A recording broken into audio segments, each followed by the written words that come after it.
Hello दोस्तों, राज MD online classes में आप सभी का स्वागत है। दोस्तों आज का हमारा टॉपिक है संधि। संधि किसे कहते हैं, संधि के कितने भेद हैं, संधि के प्रकार कितने हैं, संधि की परिभाषा क्या है, संधि किन किन शब्दों में की जाती है, आज इन सब के बारे में हम अध्ययन करेंगे। यानी संधि शब्द का यानी जो निर्माण किया जाता है वो एक प्रक्रिया, यानी दो वर्णों को पास पास आते हैं। यानी जब संधि शब्द का निर्माण किया जाता है तो जब संधि शब्द की प्रक्रिया के अंतर्गत दो वर्ण यानी जो पास पास आते हैं और उनके बीच कोई न कोई जो विकार या परिवर्तन उत्पन्न होता है तो उसे संधि कहते हैं। यानी दो वर्णों के पास पास आने पर जो परिवर्तन या विकार उत्पन्न होता है तो उसे संधि कहते हैं। सामान्य परिभाषा क्या है दोस्तों, यानी दो वर्णों के पास पास आने पर जो विकार उत्पन्न या परिवर्तन होता है उसे संधि कहते हैं। यानी यदि संधि को दो वर्णों के आपस में मिलने पर जो बावजूद भी कोई भी परिवर्तन या विकार उत्पन्न नहीं होता है, यानी दूसरा नियम क्या है दोस्तों, संधि के जो परिवर्तन है, यानी जो वर्ण आपस में मिलने पर कोई भी परिवर्तन नहीं होता है तो वो क्या होता है, संयोग कहलाता है। क्या कहलाता है दोस्तों, संयोग कहलाता है। देखिए दोस्तों एग्जाम्पल के द्वारा बताते हैं। वर्ण प्लस वर्ण, यानी वर्ण प्लस वर्ण, इन दोनों मिलने पर आपस में कोई न कोई विकार उत्पन्न होता है। जैसे राम प्लस अवतार, इसमें कोई परिवर्तन हुआ तो वो क्या है, संधि है। इसमें क्या जुड़ा, अपरिवर्तन हुआ। क्या दोस्तों, अपरिवर्तन। कौन सा हुआ दोस्तों, अपरिवर्तन, यानी ये अपरिवर्तन हुआ है तो ये क्या हुआ, संधि हो गया। राम प्लस ए, यानी राम में ए प्लस ए, यानी दोनों जुड़ के क्या बन गए, आप बन गया। ये क्या हुआ, परिवर्तन हुआ। क्या हो गया दोस्तों, परिवर्तन। तो ये क्या बन गई, ये रामावतार। यानी जो क्या परिवर्तन होने, जो वर्णों के आपस में मिल जाने पर जो परिवर्तन होता है उसे क्या कहते हैं, संधि कहते हैं। उसी प्रकार दोस्तों यानी दो वर्णों के आपस में मिलने पर परिवर्तन या विकार उत्पन्न नहीं होता उसे संयोग कहते हैं। संयोग के उदाहरण समझ लेते हैं दोस्तों। वर्ण प्लस वर्ण, क्या है दोस्तों, वर्ण प्लस वर्ण, यानी एक वर्ण हमने प्रति लिया, एक हमने लिपि लिया।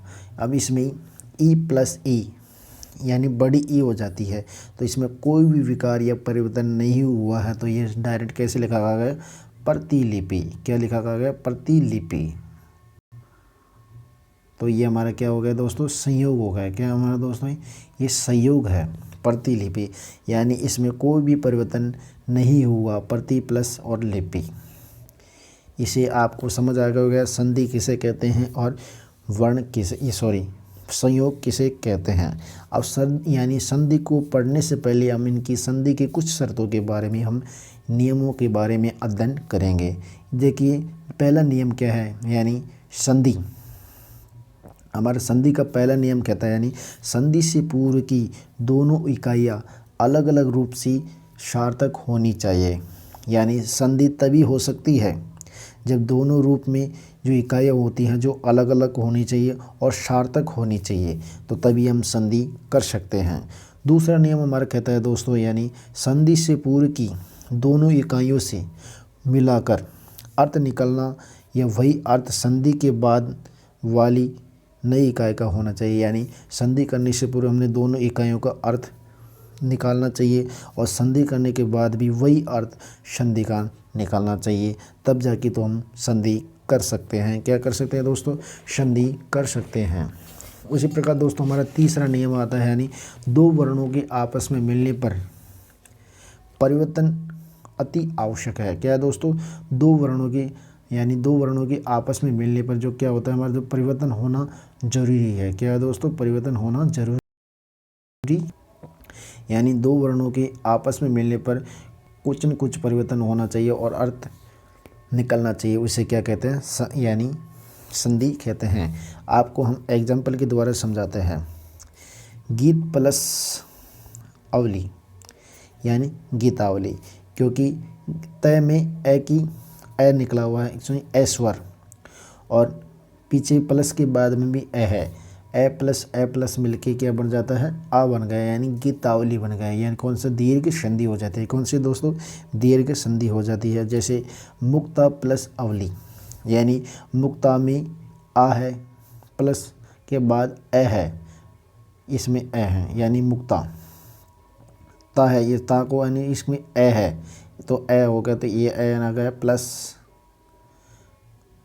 उसके बाद ए और है, यानी मुक्तावली क्या बन गया, आ बन गया। क्या बन गया दोस्तों, आ बन गया। इसे क्या कहते हैं, मुक्तावली कहते हैं। क्या दोस्तों, मुक्तावली कहते हैं। यानी क्या बन गया दोस्तों, मुक्तावली बन गया है। उसी प्रकार दोस्तों दोहाली, यानी दोहा प्लस अवली क्या बनता है, इसको दोहावली बनता है। क्या दोस्तों, दोहावली बनता है, यानी दोहा प्लस अवली क्या बोलते हैं इसको, दोहा प्लस अवली। सुधि प्लस इंद्र, इसका बन गया यानी सुनि, यानी सुदिंद्र। उसी प्रकार कारा प्लस आगार, यानी कारागार बन गया। क्या बन गया दोस्तों, कारागार बन जाता है। कृत प्लस आचार्य, कृताचार्य।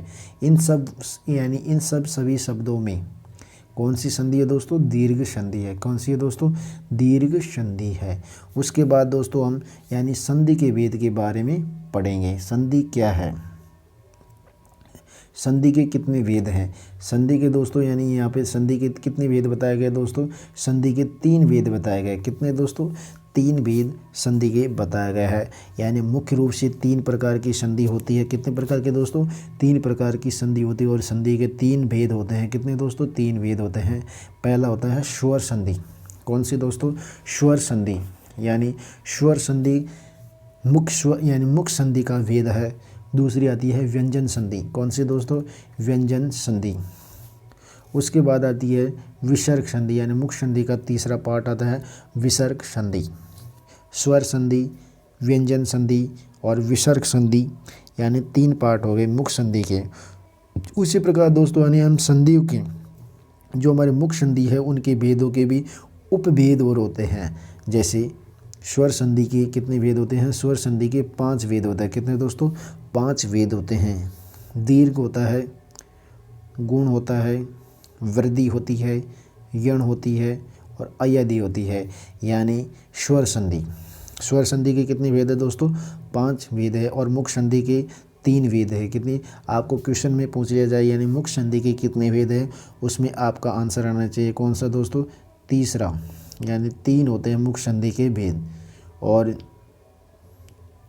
स्वर संधि के 5 भेद होते हैं। कितने दोस्तों, 5 भेद होते हैं। यानी जो स्वर संधि होती है उसके कितने होते हैं दोस्तों, 5 भेद होते हैं। दीर्घ संधि होती है, गुण संधि होती है और वृद्धि संधि होती है, यण संधि होती है, अयदि संधि होती है। उसके बाद दोस्तों हमारा आता है व्यंजन संधि।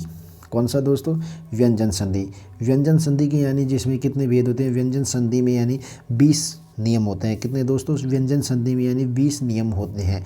व्यंजन संधि का कैसे पता लगा, यानी प्लस से पहले व्यंजन होना चाहिए और प्लस के बाद स्वर क्या बन जाता है, व्यंजन संधि बन जाता है। या फिर स्वर के बाद व्यंजन होना चाहिए या फिर दोनों व्यंजन व्यंजन होने चाहिए। इसे कहते हैं व्यंजन संधि कहते हैं। क्या दोस्तों, कौन से कहते हैं, व्यंजन संधि कहते हैं।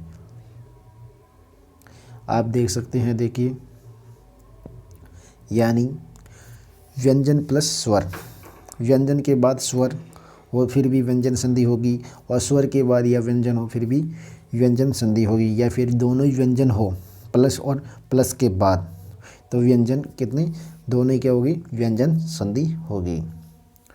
यानी व्यंजन संधि के कितने भेद है दोस्तों, यानी 20 नियम है व्यंजन संधि के। हम 20 नियमों के अकॉर्डिंग पढ़ेंगे। उसके बाद आती है हमारी यानी तीसरी संधि आती है विसर्ग संधि।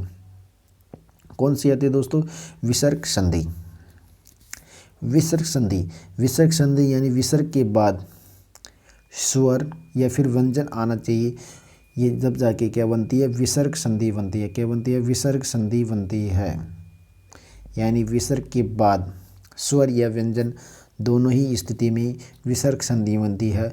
और विसर्ग संधि के 10 नियम है दोस्तों। कितने दोस्तों, हम 10 नियमों के बारे में विसर्ग संधि के बारे में अध्ययन करेंगे। उसके बाद आते हैं हमारे यानी व्यंजन संधि, स्वर संधि। स्वर संधि क्या होती है? स्वर संधि की परिभाषा समझते हैं दोस्तों। स्वर संधि के बारे में हम पढ़ते हैं। स्वर संधि के 5 भेद होते हैं। कितने दोस्तों? 5 भेद होते हैं। अब स्वर संधि के बारे में दोस्तों हम अगले वीडियो में अध्ययन करेंगे। नमस्कार दोस्तों।